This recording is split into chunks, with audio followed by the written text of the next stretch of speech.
Welcome to Comics Bazaar, the channel of comics commentary and arcana. This video features Jim Lee's X-Men Artist Edition, published by IDW in collaboration with Marvel, December 2020. So this cover here is from Uncanny X-Men 268, and it is a high definition scan of the original artwork.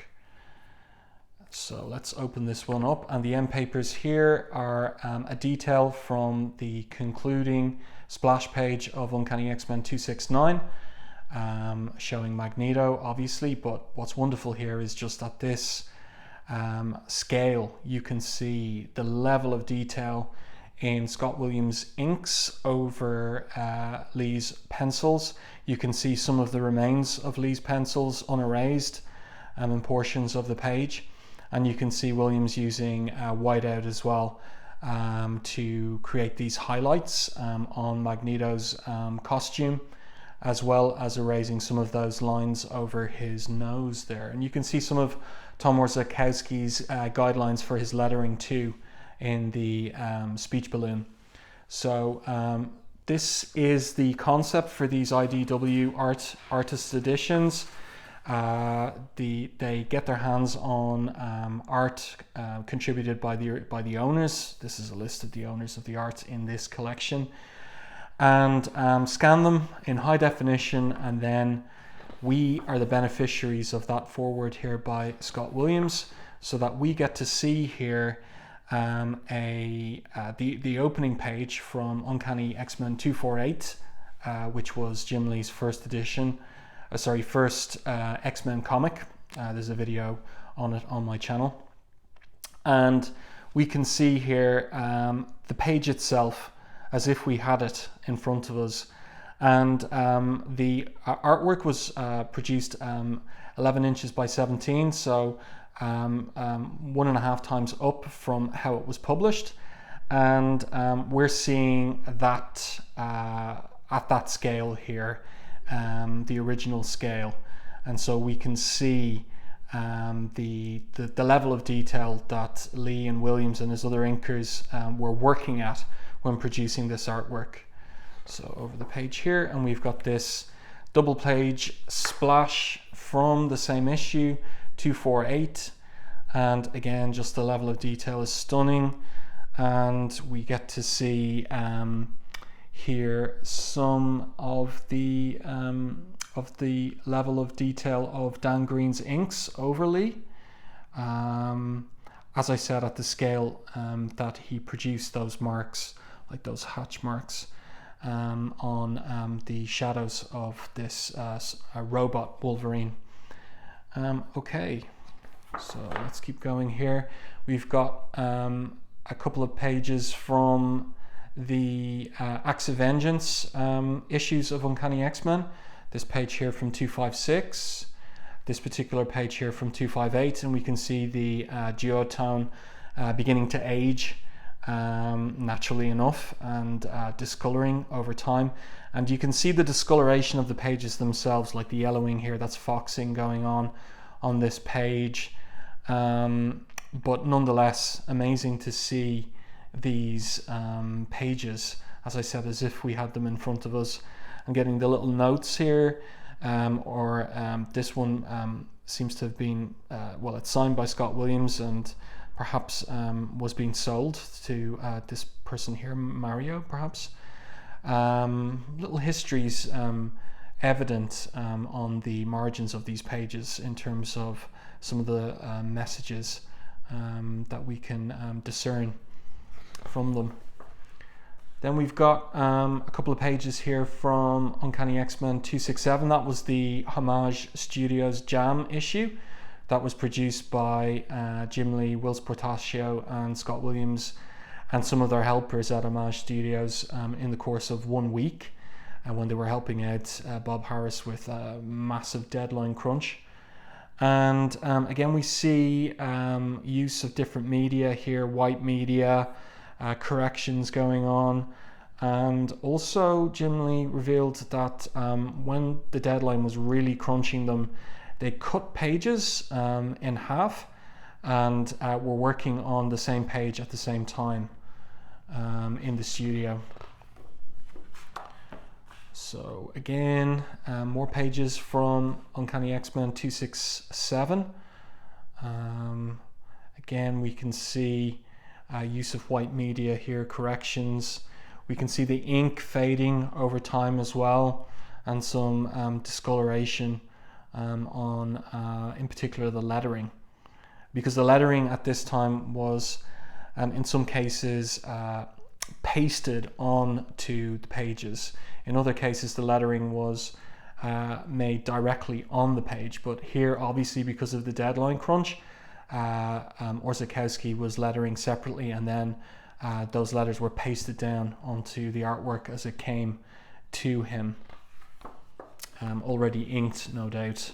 Because the usual way would be that the art would be penciled.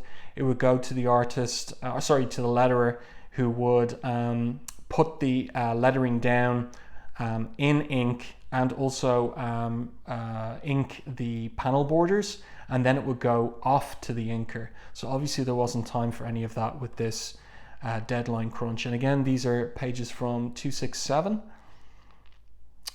Really, really nice. And again, I like the use of white media here on this image of Storm recollecting what really happened at the end of Uncanny X-Men 248. Okay, and then we've got this famous half splash from Uncanny X-Men 268 of Captain America smashing into the hand. Really nice artwork here, and this is inked by Scott Williams. We've got a little note here: color ninjas are blood red, not dark purple, thanks. And over here, stat credits, keep title as is. Okay, so new stat credits. Okay, so the title was down and then they redid the credits, it seems, from that instruction in the margin. Okay, more pages from 268. Again, here the use of geotone and the geotone aging over time, yellowing out, but printing is grey originally. Again, more pages from 268.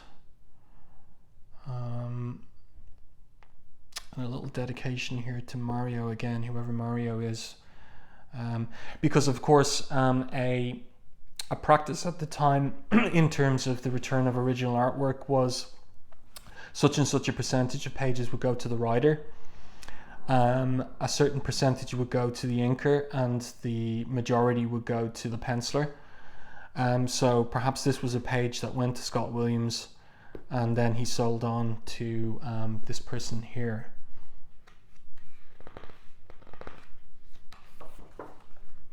Again, more pages from 268. Very nice. Anchor image here of Wolverine and smashing into the car. And here we have a double page half splash from the next issue, 269. This one signed by Chris Claremont, Jim Lee. I guess that's Art, Thibert, and Stanley even.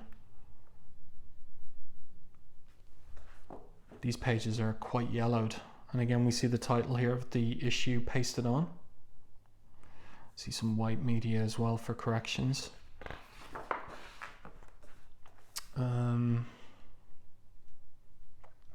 More pages from 269. Very nice. Excellent, just seeing the level of detail here. And there's that concluding splash featuring Magneto.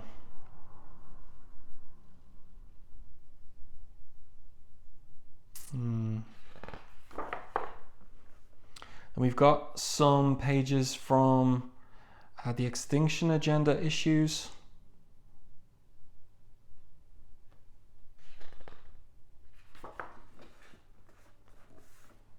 Nice. Uncanny X-Men 271. Geo shade there in the background. pasted on lettering too by Orzechowski. An indication here, drop red lines for the color hold in the background, the cityscape in Genosha.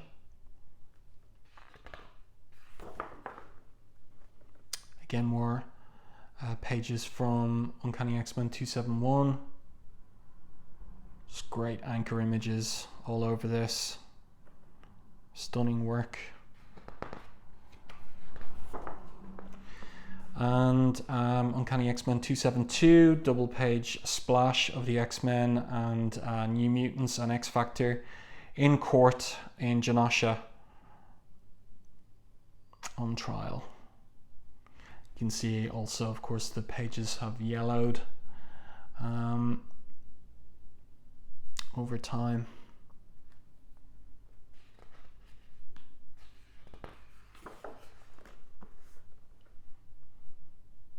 Pages again from the same issue 272. And now on to 274.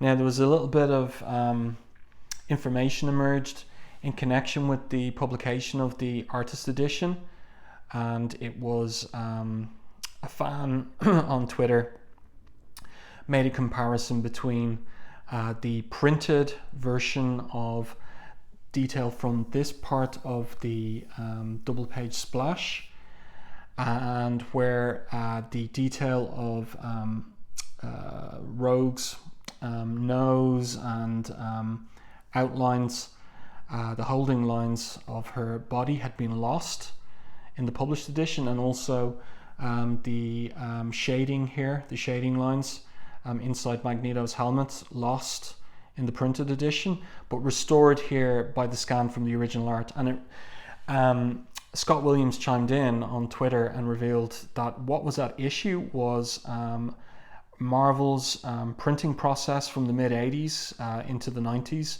flexographic printing. It was a new process, and it was dodgy at times, and detail was lost from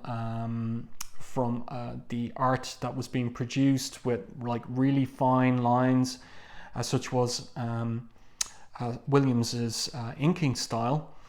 And then Jim Lee weighed in too and revealed that there was a practice of photostatting and reducing the double page spreads to the size of a single page, and then blowing them up from that. And that was a reason Lee felt that some of the details were lost in the finished product, because it seems to be something that affected in particular double page splashes. But whatever the reason for the poor printing in the original comics, you get the detail here in the artist edition, and it's just amazing detail. And obviously on the basis of that, the level of work that went in to producing these issues, and just stunning that it was done on a monthly basis, more or less. More pages from 274.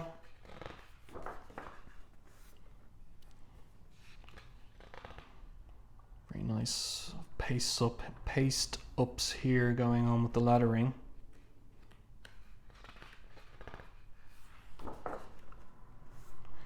And then we have this concluding splash page from 274 of Deathbird. We've got geoshade used here for the background, and then paste up lettering, which is yellowed over time.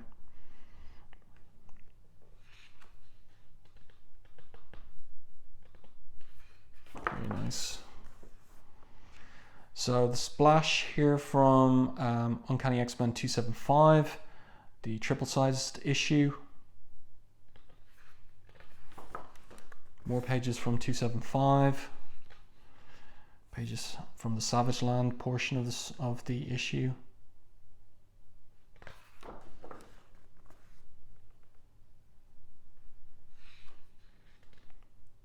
Very nice, more geoshade there. This looks like corrected art pasted down.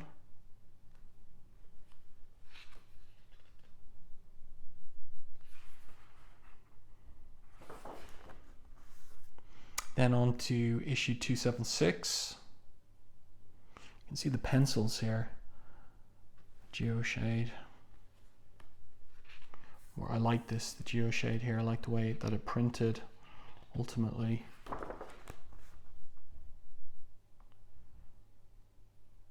More pages from, well, page here from 276 and then on to 277.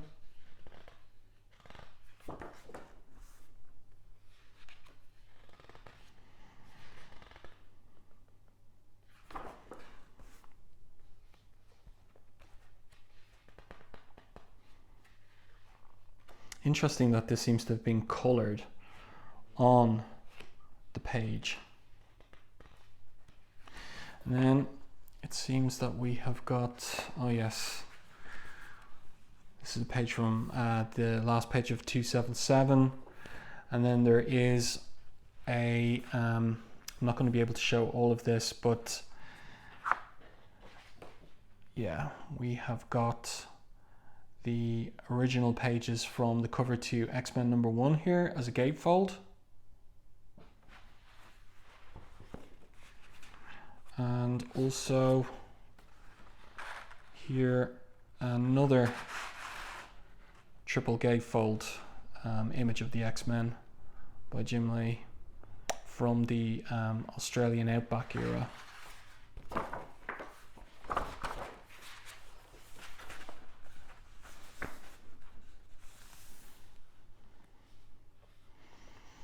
Very nice.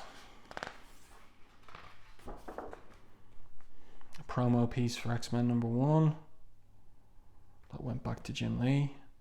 I wonder is it still in his possession. And then the only full issue in the artist edition is X-Men #1. So whoever owns these pages, it is one owner and provided the whole issue for this project. So this was my very first issue of any X-Men comic. So I've got a special affection for this one. Double page spread, this iconic for me anyway. Double page spread of Magneto above Asteroid, outside Asteroid M and above the Earth. Again, just the level of detail here. Looks like a paste on there for Suzanne Gaffney as assistant editor. She must have come into the project late in the day. I love this anchor image of Magneto. It's a difficult angle to draw, just done brilliantly.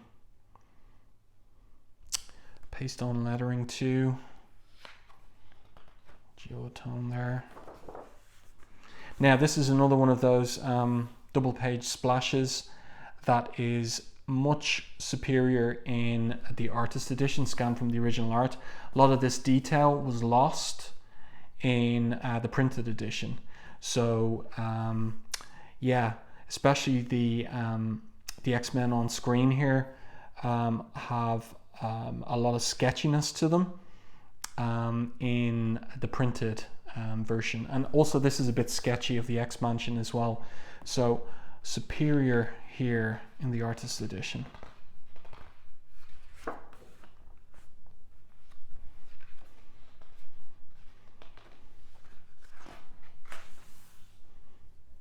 Geotone, of course. Again, interesting seeing the coloring on the lettering.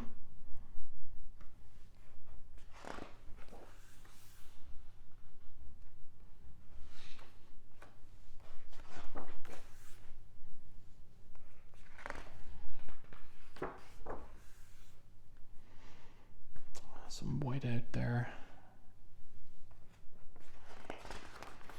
Interesting here, marks, ink marks here for the reflective surface.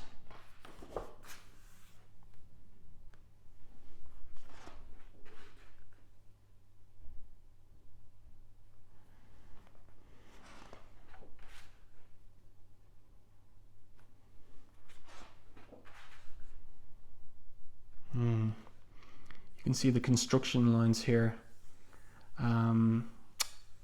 around Magneto's forearm here. So in blue line pencil. Interesting, and a color hold here as well for Cyclops' optic blast. Yeah, a lot of construction lines evident on this page. In blue line.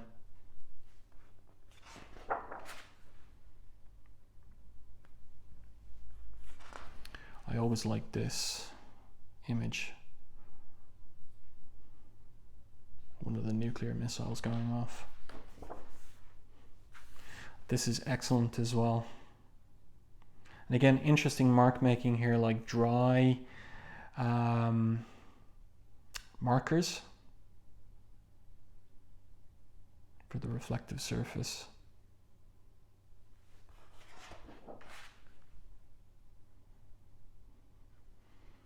Again, I can see, yeah, this is odd. I can't quite tell if Cortez there is pasted on or if I can see the construction lines around him. He might be pasted on there. Construction lines around Cyclops there, blue line, lots of blue line evident on this. Looks like originally his leg was going to go out this far. Very interesting. Again, a lot of blue line here. Jim Lee changing his mind when tightening up those pencils. Love this splash. And again, a lot of construction lines evident around the figures on the splash. And I've always loved this opening splash page to X-Men #2. Combination of different duo shades and just the level of detail in the inking here. And you can see the pencils still there in the original art. Pencils here that didn't reproduce. So there was no holding lines there. Really, really nice.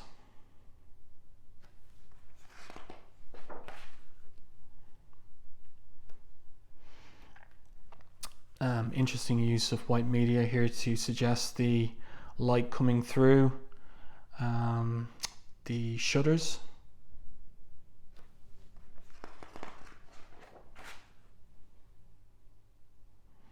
A lot of yellowing on this page.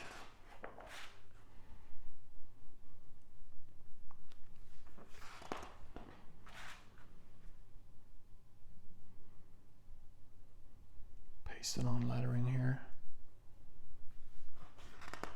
You can see all the construction lines for guidelines for the letters as well. So obviously there wasn't time to erase any of that before this went to print. This looks like it is pasted on here.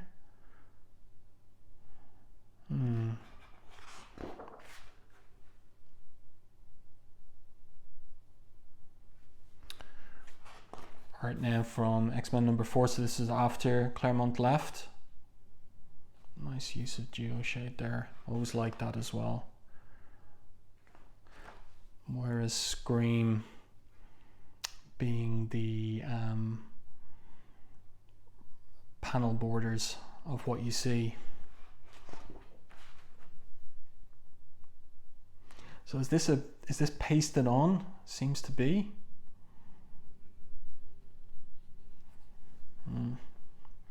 And different inkers here. This is not all Scott Williams inking. So this page doesn't seem to be signed, but some of this inking looks a bit like Whilce Portacio.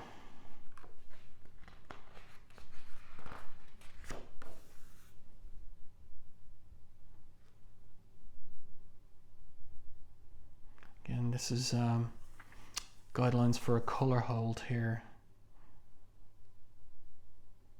So we've got signatures by Stan Lee, Jim Lee, and Art Thibert on this page. Yeah, this is when Thibert was finishing Lee's art. So Lee was really stretched at this point. He was plotting the storylines for Uncanny X-Men as well as X-Men. and working on the X-Men annual as well. So there was a lot going on, and he wasn't doing full pencils anymore.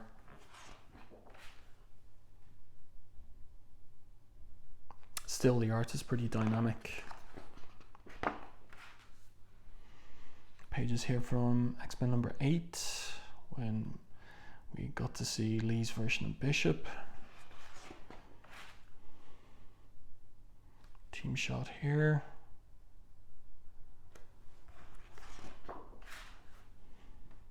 It's a nice one of Gambit.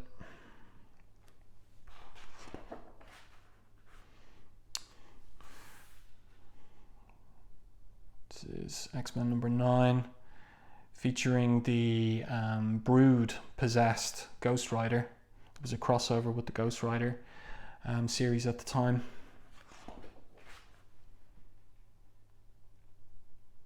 Nice anchor image here. Another nice anchor image.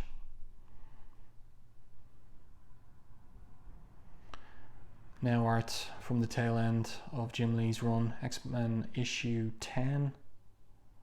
Paste up lettering here. And I think this is still 10 as well. Yeah. So there's no art from his very last issue, number 11. And then we've got some covers at the end of the book.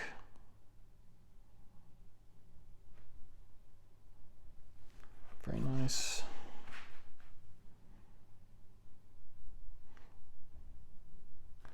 See this little sketch here of Jubilee in the box that would have been for the newsstand mark, and also sometimes you get like Spider-Man's head there, or Captain America 50th anniversary. So we haven't seen that before, so this is another advantage of getting a look at the original artwork.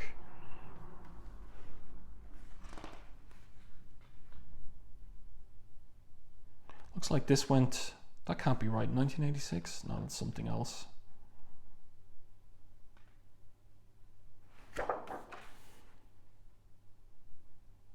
Very nice. A lot of construction lines here, evident in blue pencil.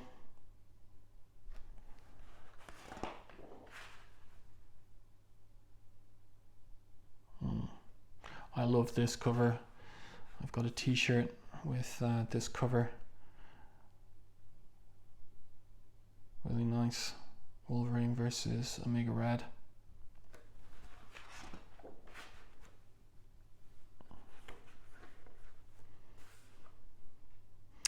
Yeah, some of this was obscured on the original cover. So that's another interesting or nice feature of seeing the original art. You get to see details that were obscured.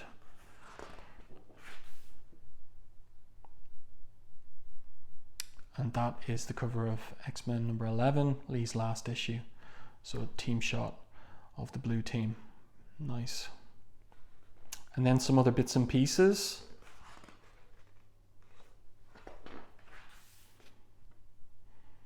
Cover from Alpha Flight.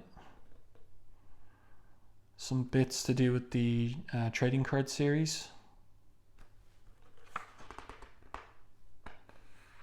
So I wondered if he'd do these on the same page. Seems like it.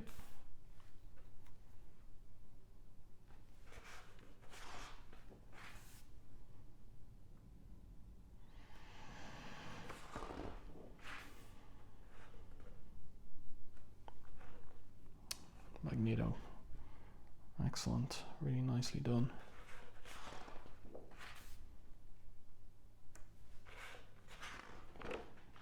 There we go, a little bio of the man himself.